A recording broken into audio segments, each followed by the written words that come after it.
வணக்கம் நேயர்களே. இன்றைக்கி நம்ம பார்க்க போகிறது ஹீராகானா தேர்ட் லைன் லெட்டர்ஸ் பார்க்க போகிறோம். நேற்றுக்கு செகண்ட் லைன் லெட்டர்ஸ் பார்த்தோம். முந்தா நாள் வந்துட்டு ஃபஸ்ட் லைன் லெட்டர்ஸ் பார்த்தோம்.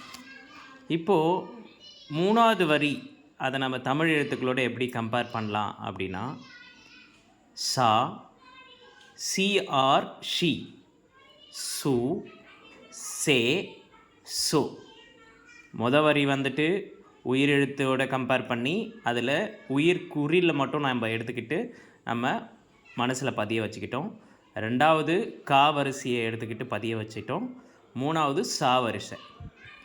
இது எப்படிலாம் நம்ம மனசில் பதிய வச்சுக்கணுமோ நமக்கு ஏற்ற மாதிரி பதிய வச்சுக்கிட்டோனாக்கா இந்த மொழி வந்து ரொம்ப ரொம்ப ரொம்ப ரொம்ப ஈஸியாக இருக்கும்.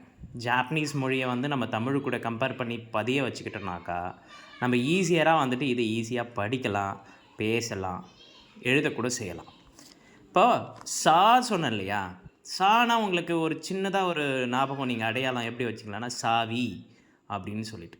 இதுக்கு முன்னாடி வரிசையில் கீ அப்படின்றது இங்கிலீஷில் கீனா நம்ம தமிழில் சாவி சொல்லுவோம் இல்லையா. கீக்கு 2 இந்த மாதிரி ஸ்லைடிங் லைட் போட்டு அதுலேருந்து கீக்கு நம்ம அப்படி ஞாபகம் வச்சுட்டோம். இப்போ சாவிக்கும் அதே தான். ஆனால் என்ன இங்கே அதுக்கு இதுக்கு ஒரு டிஃப்ரென்ஸ்னால் இங்கே ஒரு கோடு தான் போடுவோம். ஒரே ஒரு ஸ்லைடிங் லைன் இப்படி போட்டு இப்படி போட்டு இப்படி போட்டால் அது சா.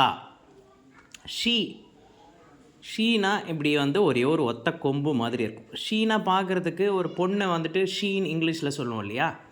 அப்போது ஷீ அப்படின்னா அவங்களுடைய ஹேர் வந்து இந்த மாதிரி வளைவு இருக்கும் அப்படின்றத நம்ம ஞாபகம் வச்சுக்கலாம். ஷீ அப்படியே.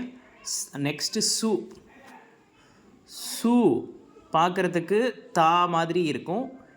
வேறு வழி இல்லை, இந்த இடத்துல ஊன்னு சொல்லிட்டு முடியுது இல்லையா, இதை மட்டும் நம்ம ஷூ அப்படின்ற மாதிரி ஞாபகம் வச்சுக்கலாம்.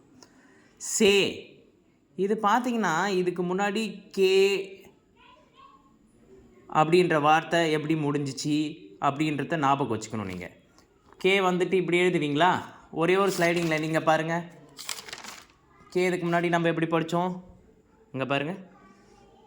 இப்படி போட்டு இப்படி ஸ்லைடிங் முடித்து ஒரு ஸ்லைடிங் லைட் போட்டு இப்படி கொண்டு வந்துருக்கும், ஒரே ஒரு ஸ்லைடிங் லைன். இப்போ சேக்கும் கேவுக்கும் ஒரே ஒரு டிஃப்ரென்ஸ், அங்கே ஒரு ஸ்லைடிங் லைனில் டச் ஆகிருந்ததுன்னா அது கே, 2 லைனில் டச் ஆகிருந்து இங்கே மேலேயே முடிஞ்சதுன்னா அது சே.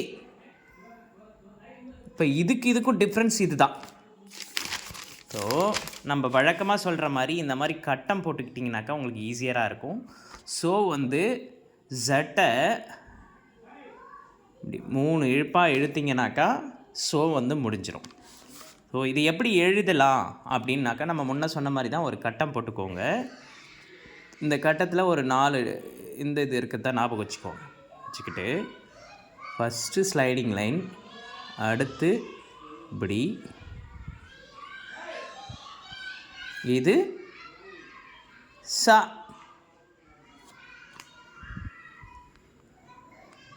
இது ஷி. ஒரு ஸ்லைடிங் லைன், 2வது ஸ்லைடிங் லைன் ஸ்டாப் பண்ணாமல் அப்படியே வந்துடணும், அது சு. சே பாருங்களேன், ஒரு ஸ்லைடிங் லைன், நெக்ஸ்ட்டு பாதியிலேயே அடுத்து இப்படி நிறுத்தி விட்டணும். ஸோ இது சே. ஸோ வந்து நம்ம என்ன சொன்ன மாதிரி தான் ஒரு ஜட்டை கிராஸில் போட்டு திருப்பி நீங்கள் இழுத்து விட்டால் அது ஸோ. ஈஸியாக இருக்கா? அப்போது சா, ஷி, சு, சே, ஸோ ஈஸியாக ஞாபகம் வச்சுக்கலாமா? இன்றைக்கி தேர்ட் லைனை பற்றி நம்ம தெரிஞ்சுக்கிட்டோம். இதை நல்லா ப்ராக்டிஸ் பண்ண உங்களுக்கு ஈஸியராக வந்துட்டு உங்கள் மனசில் பதியும். தேங்க்ஸ் ஃபார் வாட்சிங். Like and share, comment please. Thank you.